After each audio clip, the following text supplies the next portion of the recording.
15 minutes past 10. And it's time for even more music analysis. What? A double bill? At this time? Well, my friends, that is because we have a lot to get through. So I'd like you all to sit down, if you can.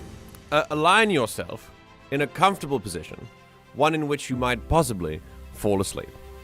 Psych. I lied. Put your clothes back on. We're doing a guided meditation for 2 hours.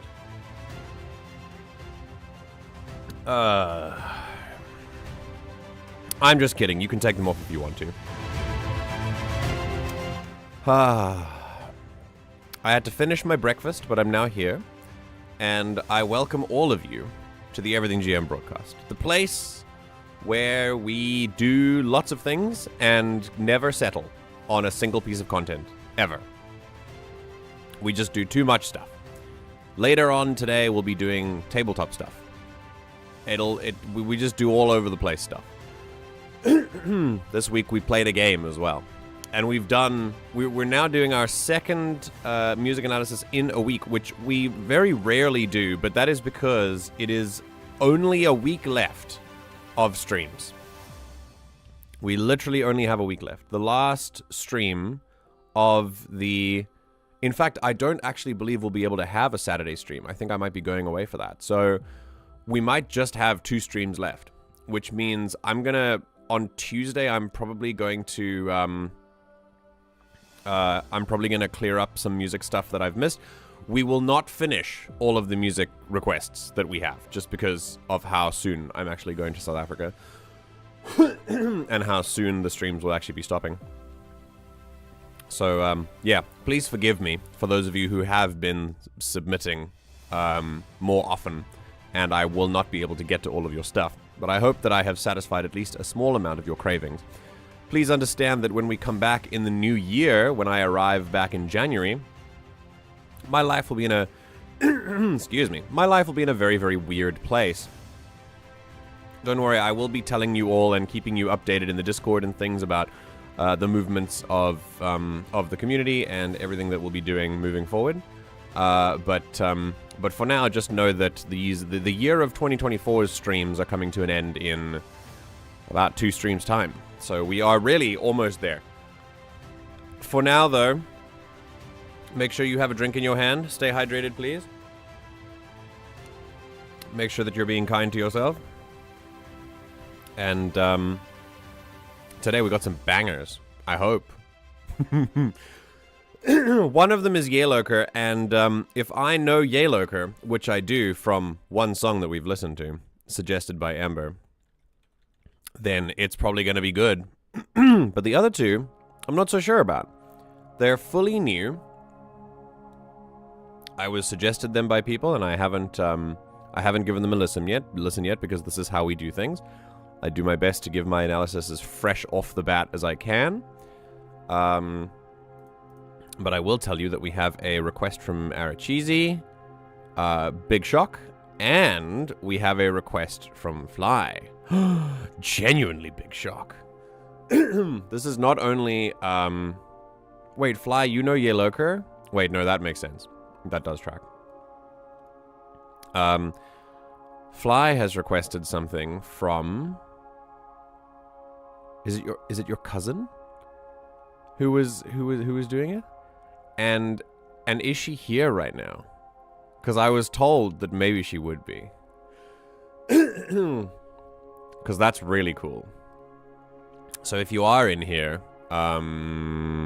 Natasha, it is lovely to see you. And it's a privilege to listen to your music. So if you are here, I'm very excited. Oh, you don't know if she's here or not. Okay, cool. She might be busy, but I did link her if she gets the chance. Okay, well, if you are here, then that's great. And if you or anyone else are not here and you're actually watching the VOD in the future, that's fine too. No matter how you're engaging with this content, just know that you are welcome here. It's lovely to lovely to see all of you. And I'd love to know how your day's been going. Let me know about your mental health out of 10, physical health out of 10, all this kind of stuff. Jesus. It's the morning, alright? I'm congested. I have to expel all the phlegm that is collected over the last, 12 hours of sleep. 12 hours, as if I could be so lucky. Too late, I'm already asleep in my chair. Oh no! I'm here working on an argument essay. What are you arguing? There is a cat asleep on my lap. I know, right? I know the feel. I don't know the feel. I've never had a cat. 24-hour music analysis stream. I mean, it's not a terrible idea for you. You guys get to have 24 hours of music analysis. It's a terrible idea for me. I shall go through and retract some of mine, leave like one or two that I think you'd fuck with, to prioritize. Sure, just know that I might not even get to those. Like, I literally have one stream left to do things, because the other stream I want to try and knock out Planet of Lana to finish off the game. Yeah, it's tomorrow morning. It is currently Saturday morning, compute. Yaelokre is an artist I've heard of, just never give the time to listen to. They're pretty good. Well, we got a recommendation for them from Ember, who loves them. And the song that we listened to was "Neath the Grove is a Heart," and and it was great. Yeah, it was lovely. Physical, cat on my lap out of 10, good. Mental, I only have 2 seasons of Doctor Who left, and they're 2 of the best seasons. Hell yeah. Hell yeah. The essay is about if year-round school should be implemented or not. I'm on the no side of it. Yes. Do not give children breaks. Who would be on the yes side of that argument? Is it an argument where you're actually arguing, like, for real? Or is it an argument where, like, they're practicing your argumentative skills? Is it like a school thing? Or is it like you're preparing to, draw swords with someone at dawn? They're very, very good. Very vibes. Yes. No, I know. I got good vibes from them. We're going to listen to Natasha Luce's stuff first. And then we'll see. I think the order is going to be Natasha Luce, and then Yaelokre, and then The Mechanisms by Aracheesy. So Aracheesy, stick around. Your request is coming. It's the senior argumentative essay that's required for graduation. Oh, damn. I mean, you took a pretty good side to successfully argue. I think it's much easier to argue that children deserve breaks from education than year-round. I mean, because it is the way that we have it now. But also scientifically backed. Like, I don't know if you've thought about this or if you've prepared this in your essay, but it is scientifically backed and well evidenced that when the brain learns new information, it needs time away to process that information. If it continues to absorb new information with no problems or with no interruptions or no breaks from education, it will not process it. It will not review it. It will not learn it as nearly as effectively as it could with those breaks. And you can there was a phenomenon that they studied video gamers. Hello, Alferg. Welcome. They studied video games, and they said, I can't remember the name of the study. I'm sure you could find it somewhere if you Google it. But it was a study that looked at video games, and it tested how successfully people practiced or people played against video game bosses. Like, let's say you have a Dark Souls boss, and you are and you try your first time against the Dark Souls boss. Usually, your first time against a boss is your best time until the moment you've defeated them. That's the pattern that was found. And the reason for that is that your brain is on reaction mode. So it's not quite enough to get it to win all the time, but it's enough to keep it alive for as long as it kind of can. So your brain is kind of like in hyper fixated, like focus mode to try and get through this boss the first time. So the first time, you'll do fine. But then you'll probably die. And then the second, third, and fourth time, you'll get absolutely stomped because your brain is now over the reactive period and is now moving into learning. And learning is failing. Learning is making mistakes. and realizing what happens when those mistakes are made so that it learns to not repeat those mistakes. That's how the brain works. We work off of patterns. So let's say you try this boss 10 times. First time you do great, but then the other 9 times you get wrecked. And you go, wow, I'm super frustrated. The trick that they found was to take a break from that and go sleep or go do something else. Go like play outside or take a walk or, you know, drink a cup of tea or read a book or whatever. Your brain will process that stuff in the background. Come back to it 8 hours later, you'll probably beat it first try, maybe second. Because your brain needs the break to absorb and process the information that has been given to it. And children are even more so that way. Their whole argument is that it'll be better if they have more frequent shorter breaks throughout the entire year so there's more retainment. But, I mean, maybe? I didn't realize that the other side was arguing no breaks. Just different breaks. Because I think it might... When you say there, do you mean like your sources? Because I think... No, I think like slightly more frequent, shorter breaks might actually not be so terrible. But obviously that would be more into the science. Like I would choose... I'm not like as educated on the deeper stuff. I only know the various studies we talked about that breaks are necessary, but not necessarily that that I could, you know, make a framework for an education system. You know, I think that would require my, you know, that would require more research on my part. But yeah.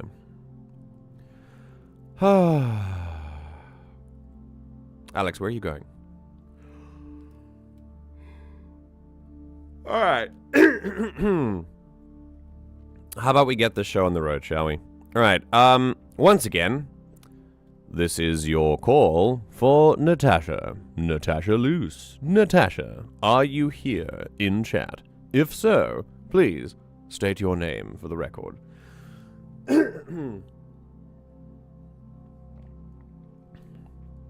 If not, we will perform your analysis in your absence, posthumously. Wait, does posthumously almost always imply that you died? Then sorry, I guess you're dead now. All right, we're gonna start today with Fly's cousin. It's gonna be great. Sorry, I don't mean to define you in terms of being a relative of Fly. I just know them rather than like you, obviously. But yeah, welcome. This is called Empty Eyes, No One Is Me by Natasha Luce. I have no idea. I don't know what kind of music this is. I don't know. I don't know what it sounds like. I've never heard it before. I'm so excited. Is there anything, Fly, is there anything you can tell me that is like context? Do you want me to just go into this blind? Like, what's the vibe here? Personally, I'd prefer the more frequent, shorter breaks, but that's being in the economic class I was as a kid. Could be. Ooh, that's a good point, yeah. There's a bunch of lies, because one, the kids still showed burnout, same amount of retention, costed more, and ruined scheduling. Oh, that's a great point, Compute. You should use that. Amazing. Bigger breaks do allow people who live far from home to visit their family and stuff. Yeah. I'm going to hazard indie folk by that cover. Oh. Fully. This is a fully indie folk, like, independent artist cover. 1000%. Okay. Yeah, if Fly gave me context, I'm going to... Comes with the context of the EP being all songs inspired by the Van Gogh paintings, and this is one for his song. Oh, cool. Okay. All right, so Fly said that this song is inspired by the Van Gogh painting... which is it's the skeleton smoking a cigarette. I can't remember the name of the painting, but it's a cool one. It's the skeleton smoking a cigarette. And that painting is the one that inspired this song, which is super, super, super cool. So we're going to give this a solid listen first, and then we'll analyze it together. I'll give my opinions, and then we'll give one final listen at the end. Thankfully, we won't be copyright struck, so this will be quite fun to just listen to once through. So here we go. This is Empty Eyes, No One Is Me by Natasha Luce.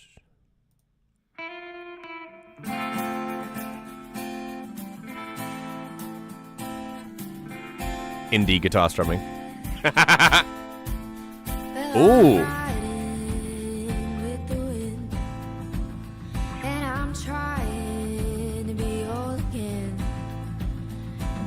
Love this. Love the pulse. Ooh. It's very nice. All the accents are on the offbeat. It's quite syncopated. Well, unless I'm... This is one of those songs like... Oh, I'll tell you later. The rhythm is you can either do it on the accent or off it. It's so interesting. Oh, there we go. Okay, got it. Ooh, lovely.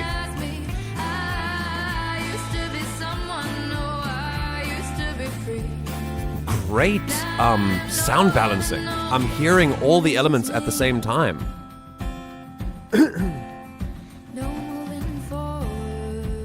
Love her voice as well. So cool.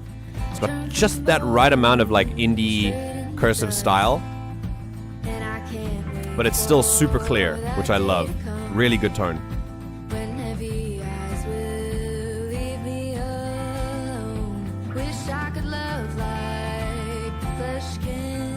This offbeat bass drum is getting me, man, in a good way.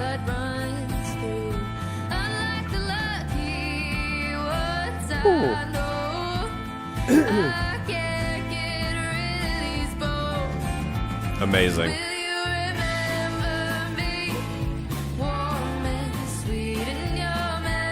You're hearing that left harmony. Listen, listen.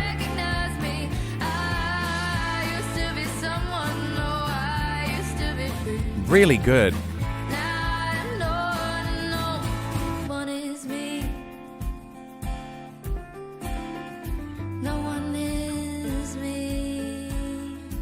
A piano?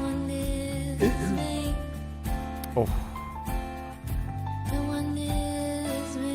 This seems like improvised piano.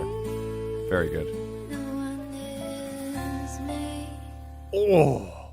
Okay. Okay. So, I'm gonna separate this from people who are like, I want to write a song, and then they write a song, and there's nothing wrong with that, all right? But then when you hear the song, it's, you know, like strummed uke chords that kind of repeat over and over, and they're very like basic chords. The lyrics on top are what is important, because what they really want to do is basically make a poem, and the music isn't like the strongest suit, so they'll use the little bit of music that they have, and they'll like strum on a uke or on a guitar, and it'll be the same four chords. Perfectly fine, nothing wrong with that. But it's really clear that the lyrics are the strong suit, and the lyrics are the ones that are going to carry the piece of music. Then you've got some artists who have more of the musicality on top of the lyrics that they want to perform as well. And this person says, I want to make a poem lyrically and musically. And they have both of those elements. This is what this is. So it's less that one is carrying the other, and more that both are working on their own, and then kind of linking up and working together. And I know this because the chords have clashes. There's syncopation. There's offbeat kick bass that you're hearing constantly, that's sort of making you wonder if you actually have the right rhythm, if you're head bobbing on the right place and stuff like that, until the chorus comes in, and then it's a little bit easier to tell. That's not a sign of a bad song, by the way. The offbeat kick bass, there is a way of structuring rhythm and melody that will always confuse your brain. And there's one song that I always go to with this, and it's called "Walking in Memphis." If you don't know "Walking in Memphis," it's a pretty popular song. But if you don't know "Walking in Memphis," it sounds, when it's just a piano, the accented notes are not the first note in the bar. it's on the offbeat slightly, and it's really weird. I still sometimes listen to that full song and I never get the one. I can never bob my head on the one.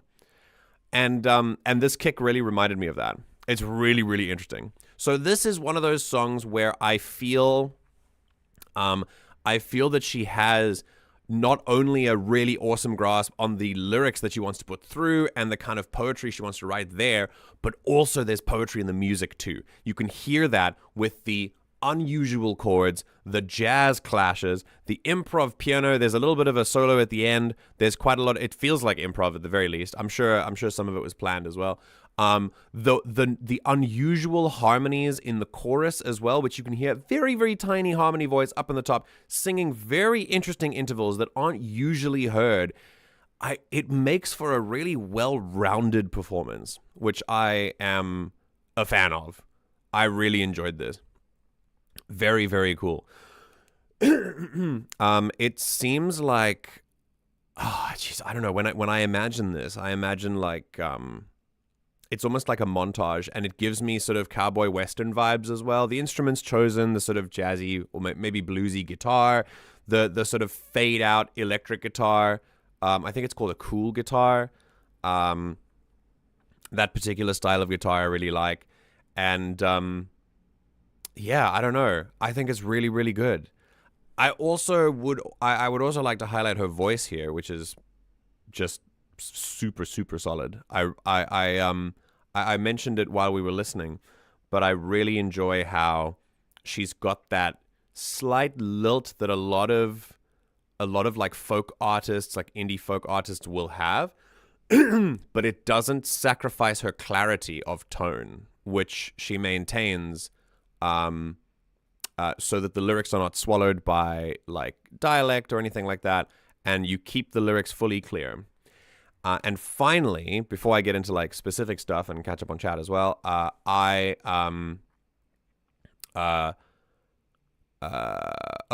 love the post-production. The production of the music is also really, really solid.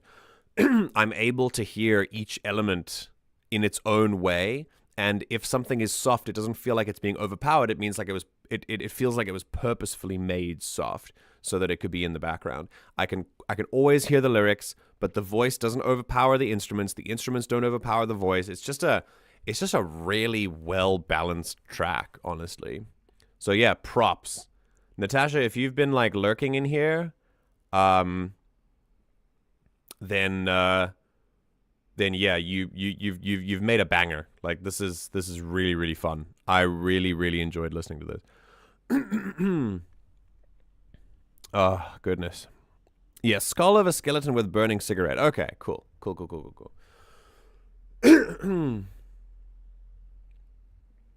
That's the Minecraft painting. Wait, someone did that in Minecraft? Interesting. That tom groove in the right ear is lovely. Yeah, right? The offbeat kick drum was really what got me in the beginning. And when the first, I love, like, you know how some publishers, when they read the first page of the book, that decides whether they're going to actually sell the book or not. Like the first couple of lines is basically what publishers look at. It's not what I like. I don't like that system. Obviously, I think you should read the whole product, but obviously, like when they're talking about marketability, it's different.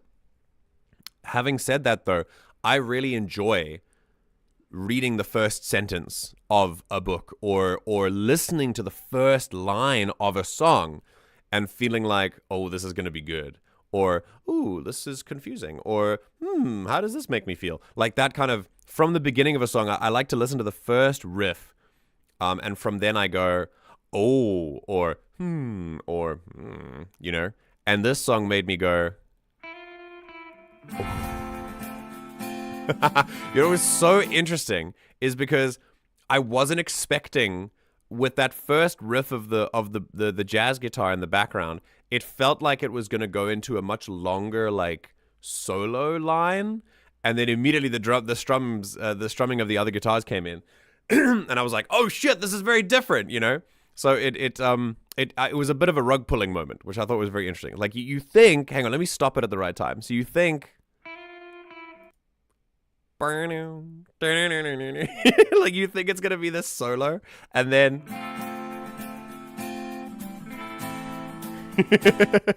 which is really cool. It's cool. It's a cool thing. Yeah. So that was like that was a fun thing to listen to at the beginning. I adore her voice. Yeah, same. I think her voice was absolutely lovely. I'd have changed the tom groove in the second verse, maybe move it around the toms and add the backbeat in there, but keep it as is works. Okay. Second verse. Okay, let's see. So if I look... Hang on. Yeah, this is the... We love a good chorus tambourine.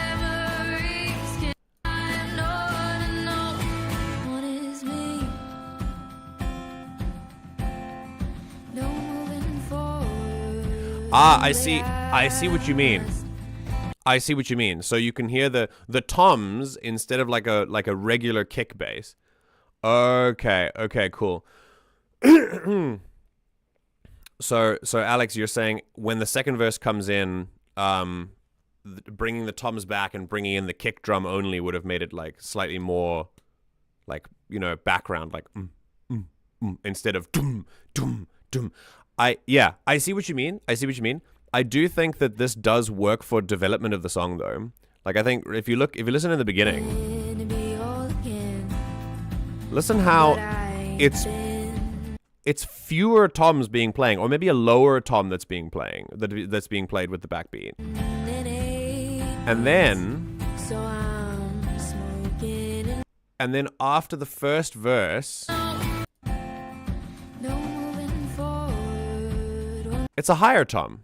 That's pretty cool.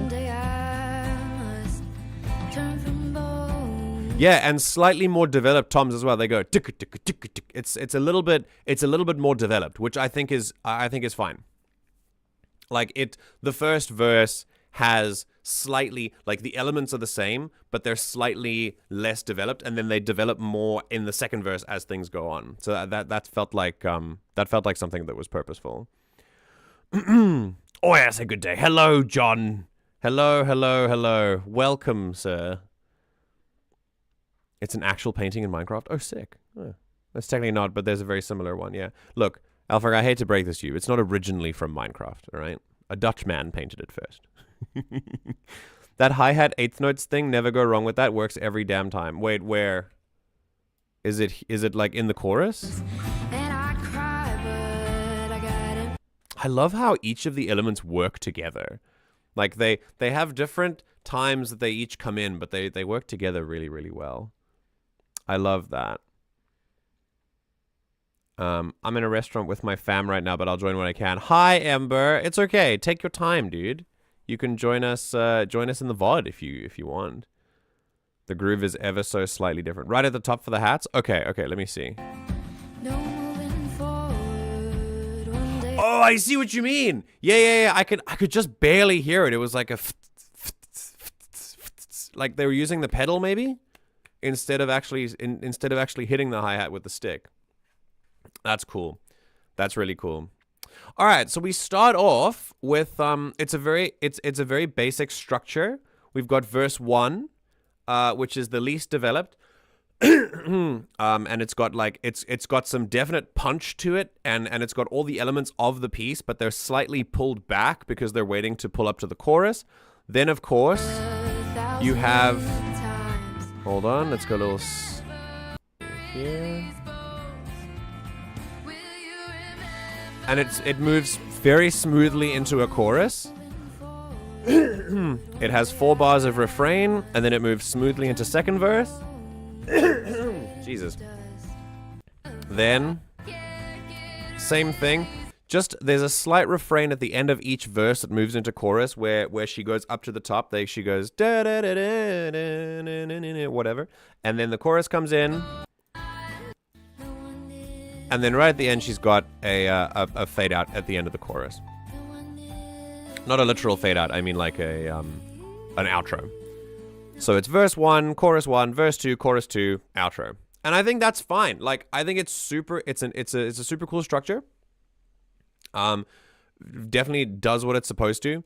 Of course, like when you I'm always going to be a fan of structures that are different from the regular like pop song structure, even though there's nothing necessarily wrong with that. I think pop song structures have, we've definitely commodified the verse 1, chorus 1, verse 2, chorus 2, bridge, big chorus 3, and then end. Like that's usually the formula that songs have. So it's always cool to deal with a structure that is slightly different. So yeah. I also think the way that she fades out is really nice. Here, listen to this fade out. The outro, I mean.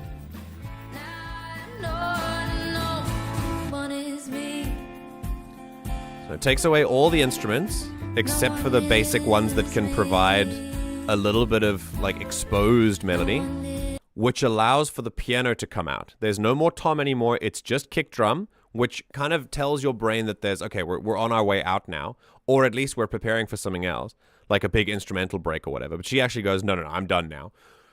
And that allows the piano to come in and do its thing when we haven't actually heard it before. I don't know if it's been a part of it and we just haven't picked it out yet, or if it's just appeared now. But either way, to our ears, it sounds like it's just appeared now, which is great. And that is because all of the other harsh instruments have been removed for this portion of the song. To simulate that outro effect and to get us to understand that there's an outro happening, she takes away all the other, like, louder, more brash, more noisy instruments like the toms or the tambourine or whatever. Yeah, tambourine's gone as well. And it is left with just the strumming of the guitars, a little bit of the cool jazz guitar in the back, and just the kick and the hi-hat underneath as the backbeat. And that lets the piano shine. That takes away all of the frequencies that would have clashed with the piano. And you can really hear it now.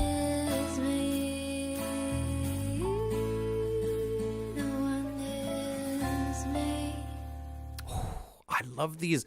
I love the chord. The chord that is supposed to be chord 1 has like a 7th and 9th on top. And then some notes in the middle are taken away, I believe, to actually really put forward that idea of a slightly anchored chord, but not quite, which is really cool. Very jazzy. Listen. Okay, I'll tell you why. I'll tell you why it doesn't feel like a fully ending chord. That's because the bass note is not the note, it's not the root note of the chord. So when you play a chord, you build notes on top of each other. You've got the root note, and then usually a 3rd and a 5th, but it can be any other combination of whatever you like. But basically, the root note tells the listener's brain what's happening. It should tell the listener's brain, like, what kind of chord is happening. When you end a chord, when you end a song, or when you play a root chord, usually 9 times out of 10, the bass note, the bottom note of that chord is going to be the right note. It's going to be the root note, and that'll tell your brain, we're in this chord. But a lot of the time, aside from that most of the time, also a lot of the time, you have a root note, you have a bass note that is not the root note. That is what we call an inversion. When the note that is played on the bottom is not what the main root note of the chord should be, it is called an inversion. We can have lots of different inversions. Usually it's 1st and 2nd, but when you're dealing with a very basic chord, which is 1st, 3rd, 5th, then 1st inversion, your bottom note would be the 3rd, and 2nd inversion, your bottom note would be the 5th. Don't worry, lots of musical jargon. I'll get to the simple stuff in a second. Moving to the simple stuff, basically what that means is you can have a lot of different inversions, and every time you invert, your bottom chord, your bottom note is not going to be the root note anymore. It's not going to be the note it's supposed to be, quote unquote. And this chord is no different. Listen to what it should be if it was a root chord and not an inverted chord. I will hum the bass note. So here it is. It is.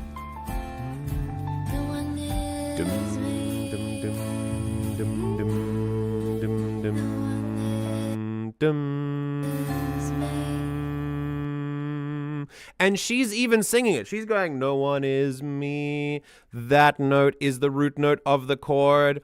But the bass note's not playing that. What is it playing, my friends? Let's find out.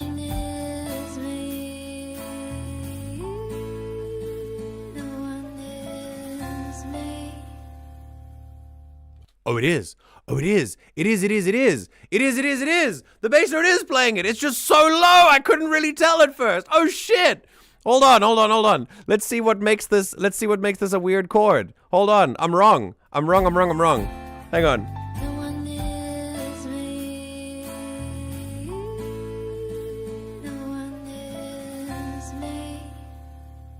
No, the bass note plays the root chord. Yo, it's not inversion. Okay.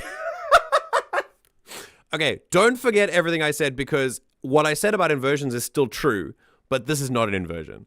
The softness of the bass makes you think it's an inversion. What is playing here is so interesting. There's the clash in the guitars make you think. The clash in the guitars makes you think it's an inversion, because it plays something. It makes you think it's an inversion of a different chord entirely, instead of what it's actually supposed to be, which is the actual chord. Cool. Cool. This is really cool. I like being wrong. Don't worry. And yeah, exactly. Analysis defunct. Hand over your theory, bro card, at your nearest musical. Listen, dude, I look at, I look back at some of the music streams that we've done. I've been so off the mark so many times. It makes me feel like an armchair musician when I'm not. I promise I'm an actual musician. There's just a lot of stuff that I make mistakes about. So yeah, this is one of them. It's not strictly an inversion. It might be an inversion of an entirely different chord, but that's beside the point. If we're playing the chord that I think we're playing, the bass guitar is actually playing the right note, quote unquote, the root note in this case. But the clashing in the top guitars makes you feel like it changes the nature of the chord completely. It makes you feel like it's an inversion and that it doesn't fully resolve. I would go as far to say as this is maybe a suspension, and that the song ends on a suspension, which is what I would do. That's what I would call it. I mean, not what I would do. But yeah.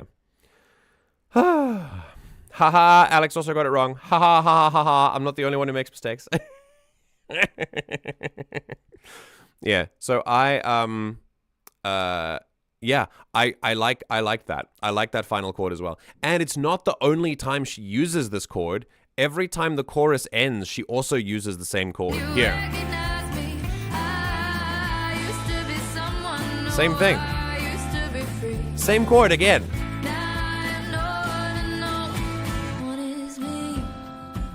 See what I mean? It's like, huh? What chord is playing? Which is so cool. There's so many clashes. There's so many clashes that that the root chord gets very confused in a good way, and it sort of makes you think of all sorts of different chords, which is great. It sort of unsettles you and kind of leaves you a little bit unmoored. Like, this is the kind of feeling I get when I listen to this song. I get this feeling where I'm like, I'm sort of floating on top of chords, and the chords are kind of drifting me along, in a very unusual way. It's great. I love this musicality. This is what it is to me. The reason we have these chords is because the writer is musical. That's what I'm feeling. This is from like having like musicianship, basically, and just having like a musical brain that sort of understands how these chords can work and how they can clash together. Very cool. Very, very, very cool. Oh man, so fun. I'm gonna go. There was something else I was gonna talk about, but I completely forgot, and I believe it might be time for us to move on. So what I'm gonna do now is we're gonna listen to this one more time. Try to think of all the cool things we've talked about, all of the kind of chord structures and weird and funky things that are going on here. We're gonna listen to this one more time. So far, I think my favorite part about this is just the easy listening nature. The fact that you've made, and now I address you directly, the songwriter, the fact that you've made a piece that is musically complex within the basic chord structure that you have, which I believe just switches from like 2 chords. It sort of alternates between the two. You've managed to make really lovely to listen to and easy to listen to while still at the same time being musically complex. That takes a lot of cool skill, and I love that. Super sick. So yeah, let's listen to that one more time. See if you can find that complex within the simple, and you are being perceived. So I address you directly now. I stare directly into the camera. Here we go. This is, once again, Empty Eyes, No One Is Me by Natasha Luce. One more time. I was expecting it now. Oh. Tom comes in really quickly.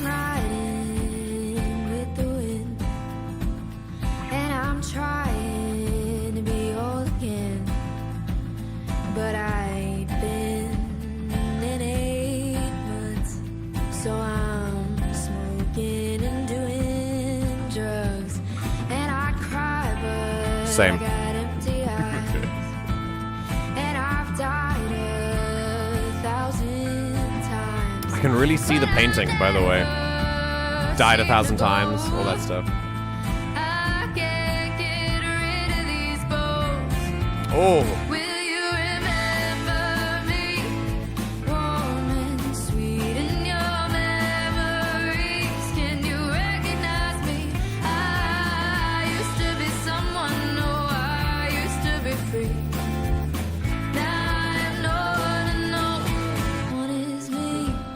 Sick. See that weird chord after the chorus? Very cool.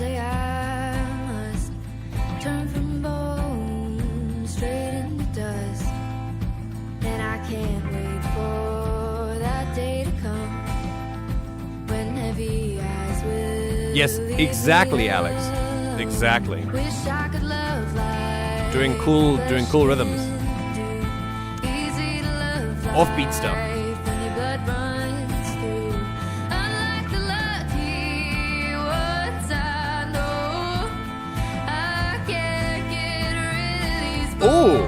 Oh, a little.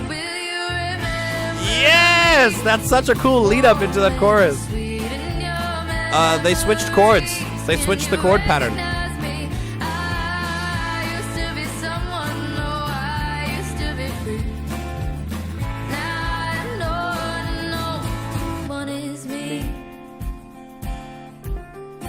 I really like that moment of silence where she can say, "One is me." Yeah. Piano, baby. Yes.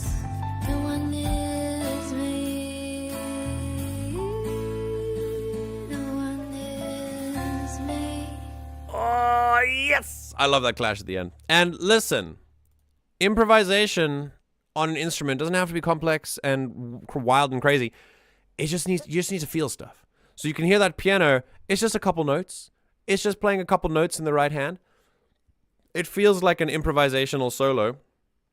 But whether it is or not is irrelevant. The fact is that, like, when you get a moment to shine as an instrumentalist, you don't have to make things super complex.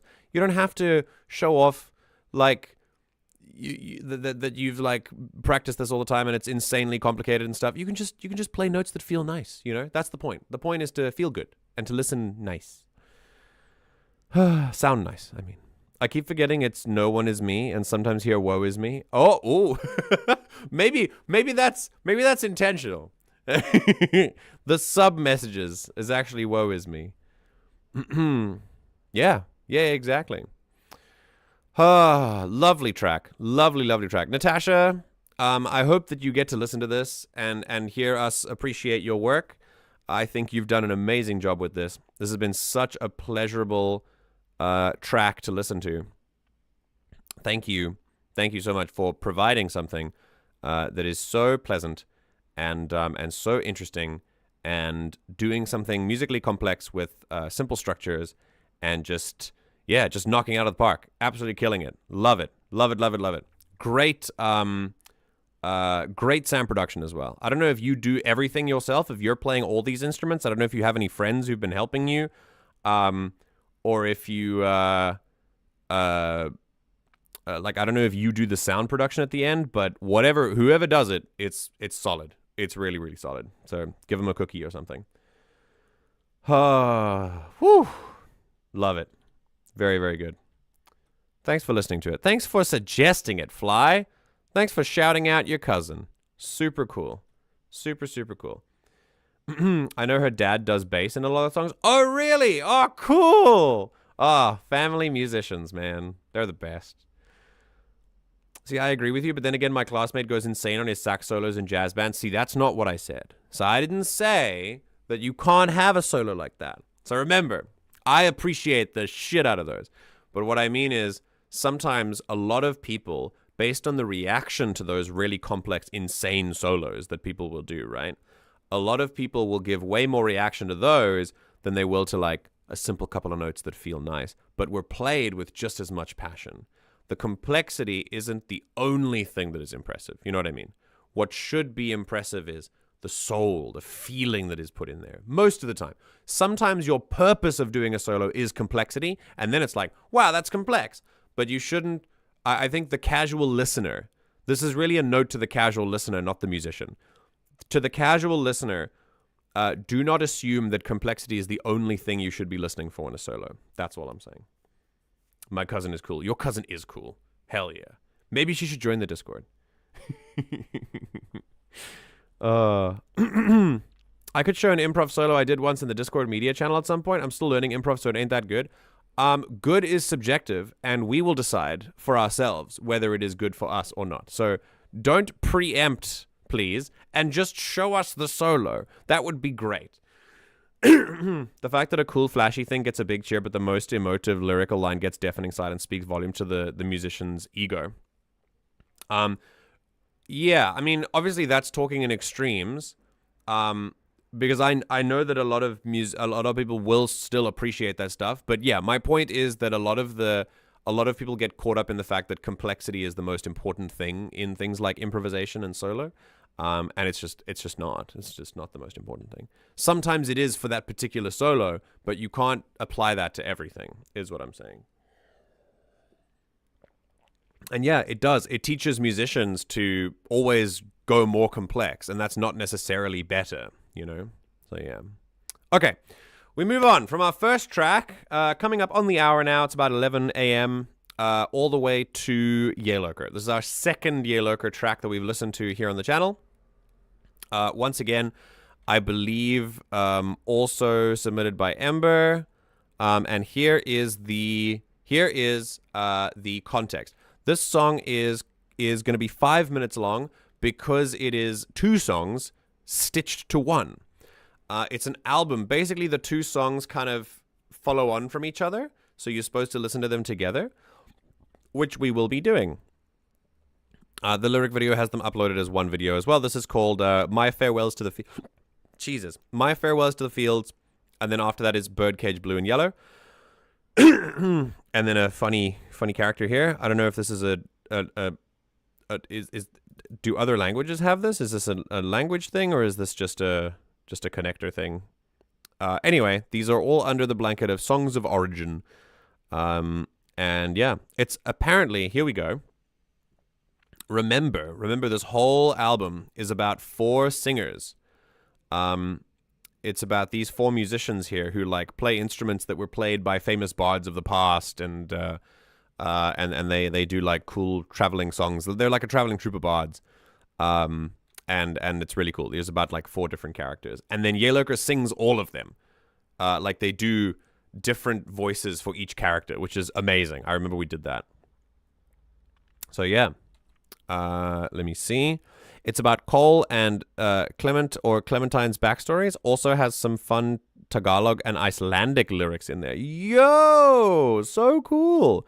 First part is Cole singing and second half is Clementine. Figured I'd recommend this since I know there's at least one of the Yaelokre fan here. Well, I'm also a Yaelokre fan, even if I'm a casual fan. So here we go. Okay. Hello, I'm here. I'm 30 minutes from home, so if you want to do another song before me, that's okay, unless you're only doing two. Can't be on YouTube in the car, I don't have my headphones, or if you do it now, I'll join when I get home. Oh, no! yeah, let's swap that around then. Let's swap the order around since if you're 30 minutes from home, I will yeah, I'm gonna swap this around. So, psych, we're swapping it around. Arachizi, it's your turn now. So, this song this song is called, oh god, is Ulysses Dies at Dawn the album? This is song 6 in the album. I wish that they labeled the titles. The riddle, I think it's the Riddle of the Sphinx. I think the title is the Riddle of the Sphinx. And then the artist is the mechanisms, and Ulysses Dies at Dawn is the album, and then 6 is the track number. Like, if you're just separated by dashes, I don't know what's what, okay? Anyway. So this is, thank you, Arachizi, for that as well. I appreciate giving him a heads up.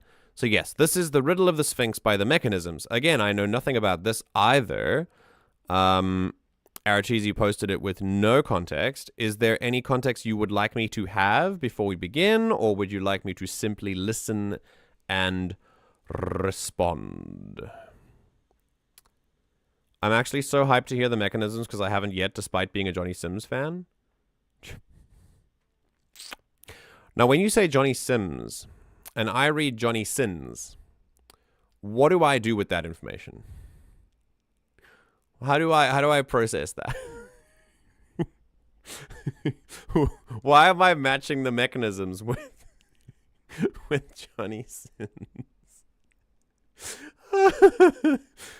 I always assume it's artist album song when structured like, I mean, yes, but what if other artists have different nomenclatures? Then it's different. It's Greek mythology concept album, kinda, but you could have guessed that from the name. Okay, cool. Diet of the Force is talking about John Williams music. I know, Alferg. I know that. I saw them go live literally just as I came up here to finish my breakfast and go and get ready to go live myself. And then they were talking about the music of John Williams. And I'm like, oh, cool. I guess we're just going to stream at the same time. And I'm not gonna be able to talk about John Williams' music with anyone. It sucks. Sucks big time. I wish I could talk about more John Williams music. So yeah, it's fine. I hope they have fun. Right.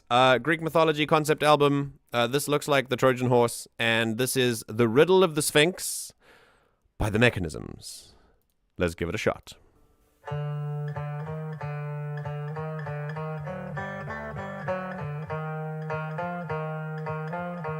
Interesting. I thought myself an orphan. I clawed my Oedipus? way up from the streets to earn my rank of doctor, equal to any I should meet. Very interesting treble-powered vocal quality. Arose from sly Olympian wings. And soon I'd match myself against the riddle of the Sphinx. Ooh, melodic shift up. 4 legs in the morning, Lovely. 2 legs in the day, 3 legs in the evening, as body and mind decay.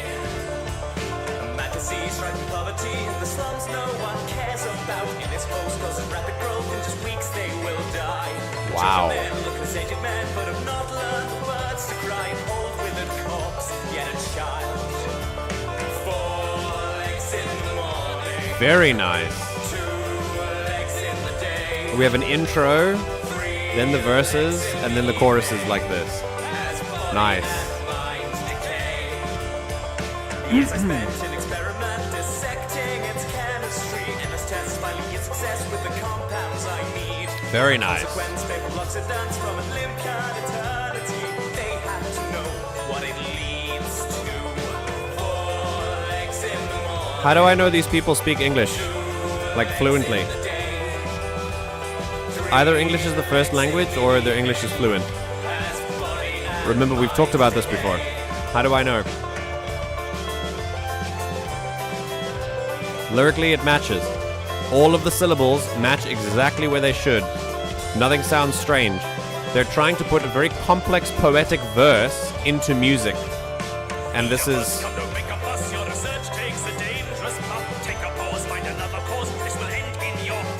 lovely. So well-placed lyrics, man. It's like a tavern song. 2 legs in the day, 3 legs in the evening. Very good. Oh, double up in the octave. Nice. Up an octave.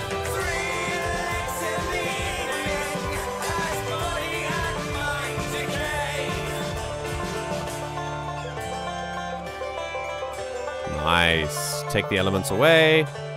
No drums except for cymbals. And back to the outro. Very nice. Very nice. Soon the Olympians knew of what their immortality cost. They feigned their contrition, mourning the lives that had been lost. They swore they'd find a way that wouldn't lead to loss of life. They showered me with riches and introduced me to my wife.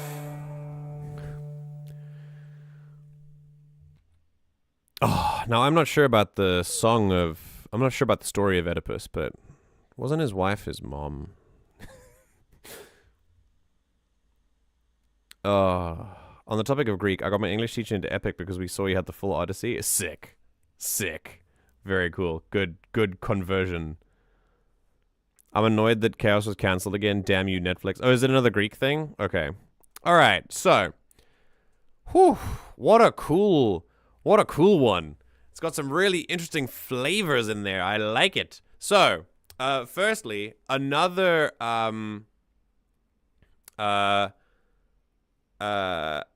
really well produced track where I can hear each of the elements. He didn't know. I hope you know. I'm just adding that. He didn't know it was his mom? Oh, I thought he knew. I thought they had this whole like incestuous thing going on. Kind of Olympians with absolutely no... so kind of Olympians with absolutely no ulterior motives. Yeah.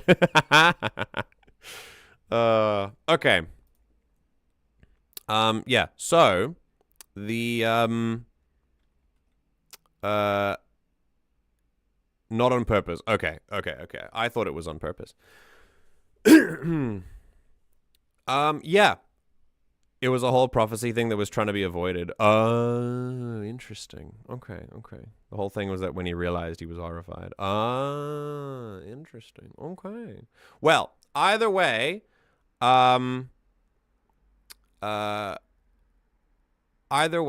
think this song was really, really interesting. So let's kind of, I love songs that are, shall I say, wrapped in a bow. What do I mean by this? I mean that the present that is the song is contained within the confines of the song, but on the edges of the song, the outside edges, there's more that doesn't necessarily fit into the main vibe of the song. And you'll see this. So at the beginning we have an intro, which is like playing on a mode. I think Alex said that it was a Phrygian mode. I'm not 100% sure about which mode it is. It's been a while since I've heard all of them.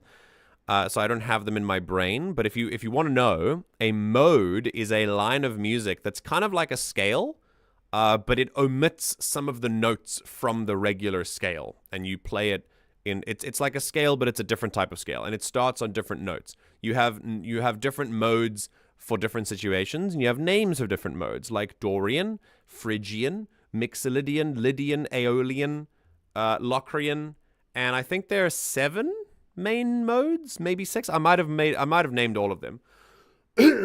But those are the modes. And this one, Alex says, is Phrygian. Phrygian is a minor scale with a flat 2. Okay. Well, then in this case, it would probably be a Phrygian mode. And that's what you hear. The dum dum dum dum dum dum dum dum dum dum dum dum dum dum. That would be the start of the Phrygian mode. And in the intro, you have the modes. They're played and or the mode, the singular mode, and it's played in an intro, much slower verse, much slower lyrics, kind of telling the story, and then the outro comes back and completes the story. That's what I mean by a song tied up in a bow. So in the beginning, the bow is the intro and outro coming together to tie the whole thing together. Another way you can imagine it is I want you to imagine the beginning and end of the piece, the outros and intros with the mode. Imagine that as a man around a campfire telling a story to other people. And then the camera zooms into the fire, fades out, and tells the story. And the actual story being told, the content of the story is then the main, like, faster sort of bar, 4 legs in the morning, like that kind of stuff. That's the story being told. And then at the end of that moment, the end of that track, it pulls back out, sees the licking of the fire flames, and then goes back to the campfire storytelling again for the outro. That's what I want you to think about. So this is the way the song is kind of structured. It's structured kind of like someone telling a story, then reliving the story, and then telling the end of the story again once it's gone. Like it's that movie moment, right? When the main character has a flashback and reveals their hidden past to other people, you know? Yeah. So that's the kind of structure. So we have an intro and outro that is the little wrapped up in a bow, which is really nice. And soon yeah. And then when this comes in, you've got the riddle of the Sphinx, and then here the actual riddle is, 4 legs in the morning, 2 legs in the day, 3 legs in the evening. Like, what has 4 legs in the morning, 2 legs in the day, 3 legs in the evening? That is literally the riddle of the Sphinx. That's the riddle the Sphinx asks. And basically, Oedipus is regaling how he, like, made it through this kind of stuff. And basically, what's so interesting is now, within the confines of the intro and outro, the actual music itself has a structure as well. It's got chorus, verse, chorus, verse, chorus, instrumental like refrain, last verse, last chorus, back to refrain, and then back to the outro. So you instead of starting with a verse, you actually start with a chorus, which is really, really cool. So I like that quite a lot. I think it's really interesting that because you've already kind of started with a verse, technically, even though it's the intro, you actually start the full track with a chorus. So you've got chorus, then verse, then chorus again. So then it's like, it's 1, 2, 3. 3 choruses, 4 choruses, and 3 verses.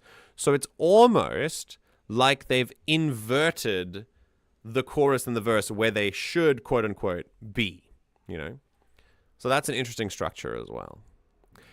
Regarding lyrical content, I'm not as versed on Greek mythology and Greek stories as I would be, as an expert would be, so I can't really touch on like very in-depth media, like lyrical analysis, but musical analysis, I'm doing this now, so that I can do. But the lyrics stuff, you're going to have to find someone else who's much more versed with this kind of stuff. Unless Arachizi knows a lot, and maybe she wants to tell us, since she was the one who requested this. So, there's one more thing I want to mention about this track, which is like the main thing that I want to talk about.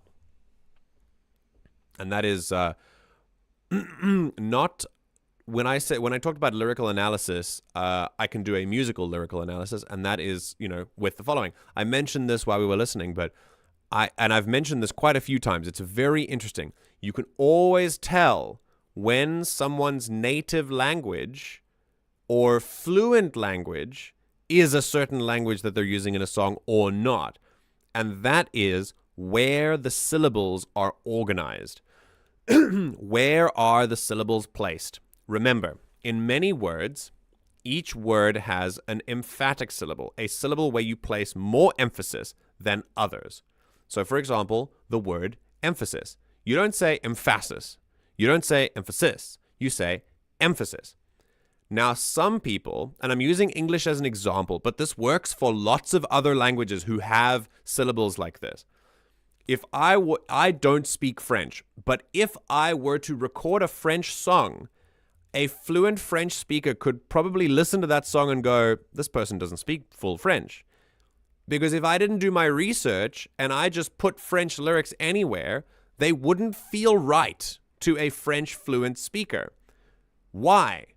Because when you compose music and you match lyric syllables to beats in a bar, the lyric emphasis has to match the right beat. Otherwise, it doesn't sound cool. So, for example,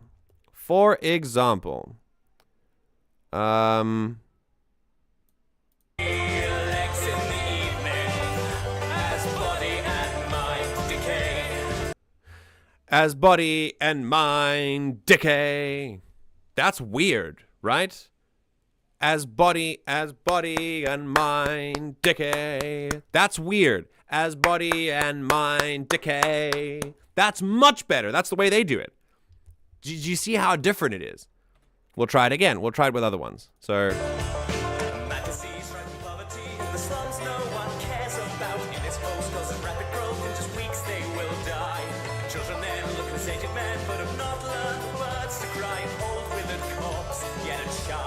so good, dude. It's so good.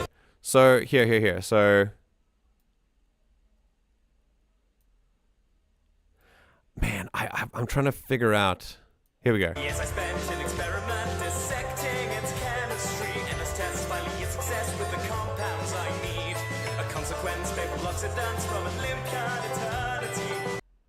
Okay, this one. So, where do they put the syllables? Da-da-da-da-da-da-da from Olympian eternity. Olympian eternity, because that's where the emphasis is. Olympian eternity. And that's awesome. So the EN part, the IAN, is technically 2 syllables. But if you were to say this all the way all along, it would be from Olympian eternity. Like, huh? That's weird. Olympian eternity? Eternity. You have to make sure that the beat has the emphasis syllable. Otherwise, it sounds weird. And that is what I'm getting at. That is how awesome this track is. That every single word, every single syllable is exactly where it needs to be. That's how you know the artist has a good grasp on the language they are singing in. That's how you know. It's great. And again, this is not exclusive to fluent speakers of the language. This is exclusive to speakers of the language who know what they're doing with music. I know. I'm going to use Katy Perry as an example. Katy Perry has a song called Unconditional, as in like, I'll love you unconditionally. And her chorus, it's so funny. I always think of my mother because it grinds her gears so much. But it's a really cool way to explain how emphatic syllables work and how syllable emphasis is so important, why it's so important. Katy Perry, as an English speaker, in her song Unconditional, the way the chorus hits, there's this 1, 2, 3, 4, 1, and unconditional. The emphasis is on shun. When has any English word ever put emphasis on shun before? Like ever? Unconditional. That is what I mean. So when I talk about emphasis being on the right, like syllables, the emphatic syllable being on the right place in the song, that's what I mean. Because when you hear that song, you're like, what's weird about that? Something clicks in your brain and you go, wait a minute, this is weird. And she's also a fluent English speaker. So it doesn't always happen to people who are like, you don't have to be fluent to make this mistake. Or rather, you don't have to be fluent. Excuse me. Being fluent is not the requirement that you need to no longer do this kind of thing. You need to be musically fluent as well. So really, really interesting. Make note of that. Super, super cool. So when you listen to these really fast lines, so, you know, what was it? An experiment. Dissecting its chemistry. Endless tests. Endless tests. With the compounds I need. A consequence from Olympian eternity. They had to know what it leads to. Like, so cool. Such a... It just makes sense. You can sing it very easily. You can like sing along with them because the lyrical patterns and syllabic patterns make sense. Really, really nice stuff. That is what I wanted to focus on, really. Obviously, the lyrics themselves and the meaning of them, I can't really speak too much to, as I said already. But I think that the way that they've understood syllables is awesome. And the way that they do lyricism is really cool. This is very good lyricism on display. Lovely. Lovely, lovely. So, structure is interesting, wrapped up in a bow. Love that intro and outro. And then inside this stuff, they just tell a story. They tell a story perfectly as wonderful like lyricists and syllabic stuff. I'm just saying words now, but you know what I mean. I'm just kind of wrapping up what we've done already. So, let me see here. 7 modes. 1 for each note of the major scale. Yes. I also love how they looked at the riddle and they thought, but wouldn't it be kind of fucked up if we made it more literal? That's awesome. Oh, Ionian. I forgot about Ionian. Yeah, but I did get the other ones, yeah. Yes. The emphasis on that is horrible. I put the emphasis on the wrong syllable. Yes, indeed. For context from original mythology, they took elements from the myth but made a spin on them. Killing his father, relationship with his mother, and solving the riddle are parts of it. Okay. Before you listen to it again, just wanted to let you know the singer for father and chorus backup. Yes. Is there a Oh, there is a father here. There we go. Oedipus, your research take a dangerous part. Take a pause. This will end in your fall. And then Oedipus goes, no, sorry, I'm done. Yeah. There's a moment where his father speaks. Yeah. Awesome.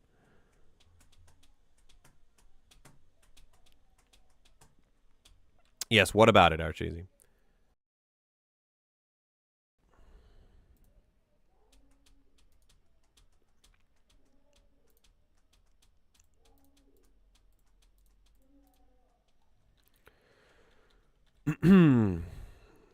What else can I say about this?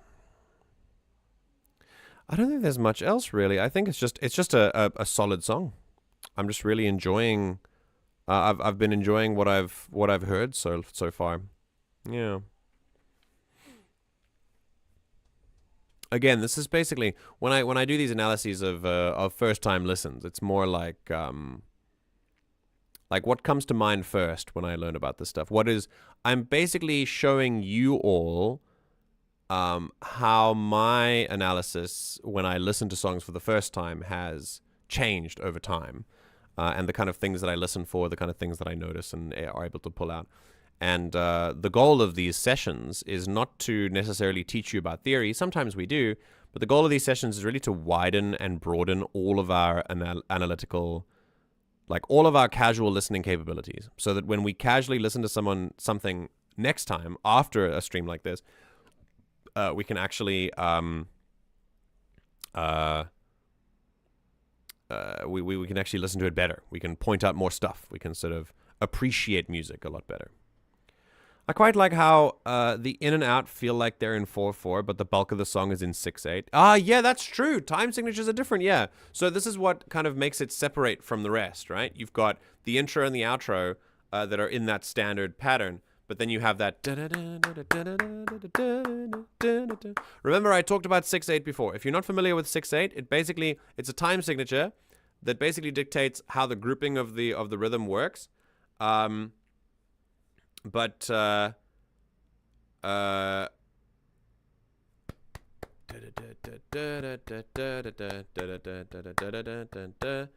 when I bob my head, 1, 2, 1, 2, 1, 2, 3, 4, 5, 6. 1, 2, 3, 4, 5, 6. That's why it's 6/8, because there's 6 notes in that bar, and the notes are called eighth notes or quavers. I don't think the meat is in Phrygian either. Might be Aeolian, but not 100%. I'm not sure either. I never noticed the thing with fluency in syllables, and it's so cool to look at when you point it out. Right? It is! The first time I noticed it, when I listened to a song, I don't think it was in a stream, but it was like, it was on my own. And I listened to a song, I think it was Korean. And a lot of K-pop songs, they put English in their songs, but the English syllables are all messed up a lot of the time. It's very funny, but it's not a slight on their musicianship. They just don't speak the language. And it's quite an interesting exercise to kind of listen to that and go, oh, that's interesting. Okay, cool. It's awesome. It's a really cool quality. I like it when different languages like interact with each other like that. But that is specifically because Korean, the way you put like syllables of words, Korean music doesn't really worry about that stuff. Like they'll just put syllables everywhere. Like it doesn't really matter. But yeah. Arachizi, I love how I was literally waiting for you to finish what you were saying, and it seems like you just weren't going anywhere with it. You said, just wanted to let you know the singer for Father and chorus backup. Yes, I do. I do know them. What about them? And then you haven't said anything. And I've been waiting this whole time before listening to it one last time for you to say something about it. Did it get swallowed, maybe? I didn't read it at all. You said, before you listen to it again, just wanted to let you know the singer for Father and chorus backup. And then the next thing you say is, I never noticed the thing with fluency in syllables, and it's so cool. Before then, you say, for context from original mythology. And that's it. I was waiting to hear what else comes, and nothing else came. Oh, YouTube ate your comment. Ah, okay. Me when simple quadruple meter and compound duple meter. Yeah, it is. It is compound duple, yeah. So cool that we have another musical theory nerd here. Hello, Ember. Welcome home. My power's been out for a few days, so I'm watching with data. Oh my god. Why is your power out? Did you forget to pay your electricity bill?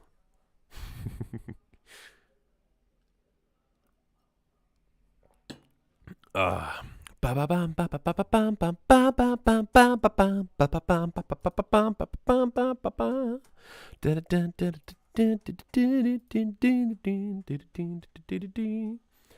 taking music theory this year, so yeah. Oh, sick. Okay. It's Jonathan Sims, narrator from STP. Stanley the Parable is the father? What?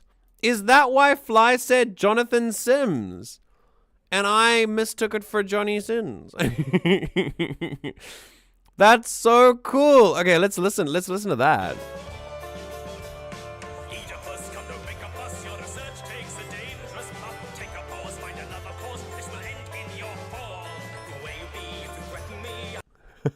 So good. Oh, that's lovely. That's very, very cool. Okay. Power theoretically back Saturday, but based on the amount of trees on power lines, probably not. Oh, okay.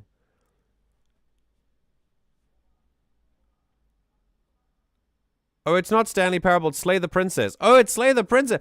Wait, it's the narrative. It's the narrative from Slay the Princess? Wait. I thought it was the Stanley Parable. Okay, wait. Listen again.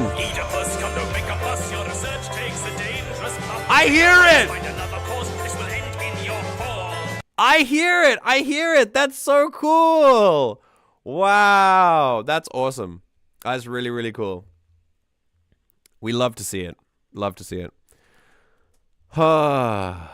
Okay. So, here we are. Now we're ready to hear it one last time. Thanks for the delay. Sorry for the delay, is what I mean. But thanks for waiting. That's what I meant to say. And they all kind of jumbled up together. So, here we go. One last time. This is the Riddle of the Sphinx by The Mechanisms. We're going to listen to it one more time, keeping in mind lyricism and the lyrical genius that is these guys putting these things together like this. The storytelling aspect of it, the fact that it's wrapped up in a bow, The intro and the outro are the kind of actual storyteller telling the story to other people around a campfire, and the story itself is that actual song part of it that's kind of going into the fire and telling us the whole story like a flashback kind of thing. Super, super cool. Let's give it one last listen. Here we go.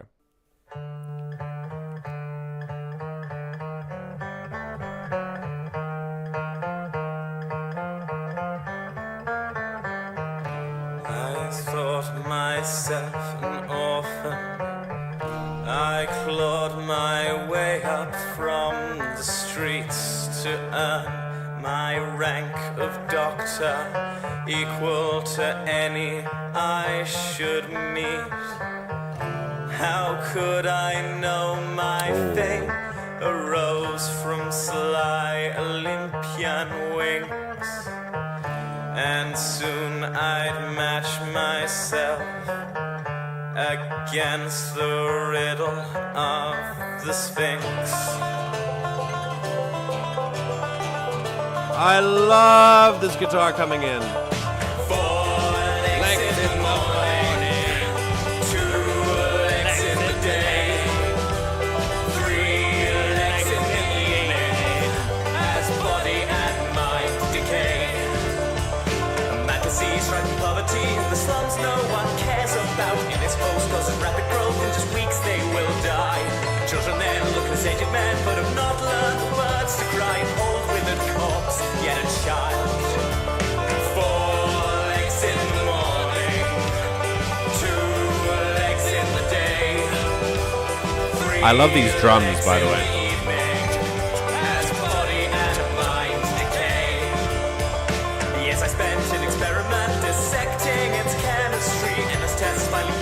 With the compounds I need, a consequence, paper blocks of dance from an Olympian eternity. They had to know what it leads to.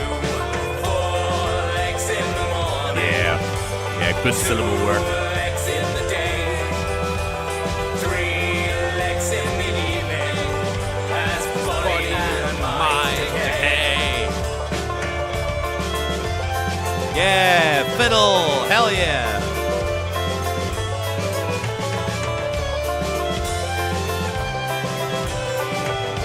This is Greensleeves. Oedipus, come to make a fuss. Your research takes a dangerous path. Take a pause, find another cause. This will end in your fall. Who will you be if you threaten me? I can warn you will feel my wrath. Don't interfere with my calling. I'll come back to that. 4 legs in the morning, 2 legs in the day, 3 legs in the evening, as body and mind decay. 4 legs in the morning, 2 legs in the day, 3 legs in the evening. I love going up the octave. Zoom out. Up to the sky. Sky turns into flames. And we go to the background fire, campfire telling a story. And there's Oedipus.